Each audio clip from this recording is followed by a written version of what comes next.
Welcome to എജുവേഴ്സ് PSC. ഇന്നത്തെ 2025 June 20 current affairs. IGF archer Amish story tellers പുരസ്കാരം Indian എഴുത്തുകാരി Shalini മല്ലിക്കിന്. The way home എന്ന നോവലിനാണ് പുരസ്കാരം. 22 ലക്ഷം രൂപയാണ് പുരസ്കാര തുക. അടുത്തത്, ശ്രീലങ്കൻ പാർലമെൻറ്റിൽ മോഹൻലാലിന് സ്വീകരണം നൽകി.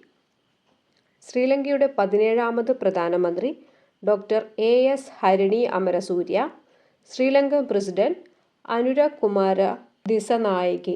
ഇത്രയും പേരുകൾ ഓർത്തു വെക്കണം. ഹരിണി അമരസൂര്യ പ്രധാനമന്ത്രി, അനുരകുമാര ദിസനായകെ പ്രസിഡന്റ്.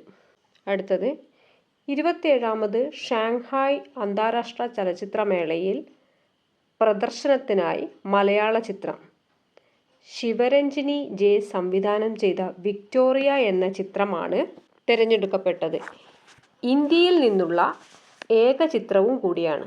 അടുത്തത്, ഇന്ത്യൻ നാവികസേനയുടെ ആദ്യത്തെ anti submarine warfare shallow water craft ASW/SWC INS Arnala commission ചെയ്തു.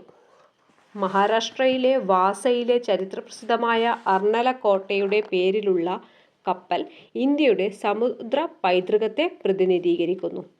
ചീഫ് ഓഫ് ഡിഫൻസ് സ്റ്റാഫ് മേധാവി അനിൽ ചൗഹാൻ. പേരോർക്കണം, അനിൽ ചൗഹാൻ. അതുപോലെ കപ്പലിൻ്റെ പേര് INS അർണാല. മൊബൈൽ ഫോണിലൂടെ കോടതി വ്യവഹാരങ്ങൾ അറിയാൻ പുറത്തിറക്കിയ ആപ്പ് കോർട്ട് ക്ലിക്ക്. അടുത്തത്, ഗൂഗിളിൻ്റെ ഏഷ്യ പസഫിക് മേഖലയിലുള്ള ആദ്യത്തെ ഫേഴ്സ്റ്റ് സേഫ്റ്റി എഞ്ചിനീയറിംഗ് സെൻറ്റർ ഹൈദരാബാദിൽ തുറന്നു. ആഗോളതലത്തിൽ 4ാമത്തെ സെൻറ്ററാണ്. തെലങ്കാന മുഖ്യമന്ത്രി രേവന്ത് റെഡ്ഡിയാണ് ഔദ്യോഗികമായി ഉദ്ഘാടനം ചെയ്തത്. തെലങ്കാന മുഖ്യമന്ത്രിയുടെ പേരോർക്കണം, രേവന്ത് റെഡ്ഡി. അതുപോലെ ഗൂഗിളിൻ്റെ ആഗോളതലത്തിലുള്ള 4ാമത്തെ സെൻറ്ററും ഇന്ത്യയിലെ ആദ്യത്തെ സെൻറ്ററുമാണ് ഹൈദരാബാദിൽ തുറന്നത്. അടുത്തത്, ഇന്തോനേഷ്യയിലെ ലിയോടോബി ലക്കി ലക്കി അഗ്നിപർവ്വതം പുകയുന്നു. അടുത്തത്, അടുത്തിടെ ഏത് സംസ്ഥാനത്ത് നിന്നാണ് മക്കാന US കയറ്റുമതി ചെയ്തത്? ഫോക്സ്നട്ടാണ് ഈ മക്കാന എന്ന് പറയുന്നത്. അത് കയറ്റുമതി ചെയ്തത് ബീഹാറിൽ നിന്നാണ്. അടുത്തത്, ഗവേഷകരെ സഹായിക്കുന്നതിനായി മുഖ്യമന്ത്രി ജിബാൻ അനുപ്രേരണ പദ്ധതി ആരംഭിച്ച സംസ്ഥാനം ആസാം.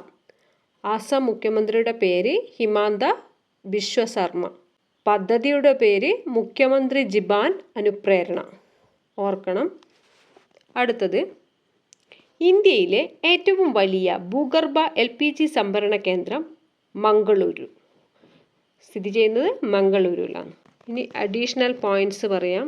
ദേശീയ സീനിയർ വനിതാ ഫുട്ബോൾ ടീമിൽ ഇടം പിടിച്ച മലയാളി P മാളവിക. 2026 T20 വനിതാ ലോകകപ്പ് വേദി ഇംഗ്ലണ്ട്. നിലവിലെ ചാമ്പ്യന്മാർ ന്യൂസിലൻഡ്. 2025 ഡൽഹി ലോക പാരാ അത്ലറ്റിക് ചാമ്പ്യൻഷിപ്പ് ബ്രാൻഡ് അംബാസിഡറായി നിയമിതയായത് കങ്കണ റണാവത്ത്. അടുത്തത്, ആനക്കാംപൊയിലിൽ കള്ളാടി മേപ്പാടി തുരങ്കപാതയ്ക്ക് പാരിസ്ഥിതികാനുമതി ലഭിച്ചു. ഇത്രയാണ് ഇന്നത്തെ CA. ഇനി ഇന്നത്തെ ചോദ്യം നോക്കാം. ലോക ബാലവേല വിരുദ്ധ ദിനം ജൂൺ 11, ജൂൺ 12, മെയ് 17, മെയ് 27. ശരി ഉത്തരം കമൻറ്റ് ചെയ്യുക.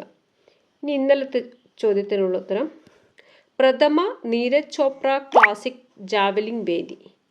ശരിയായ ഉത്തരം ബംഗളൂരു. Thank you.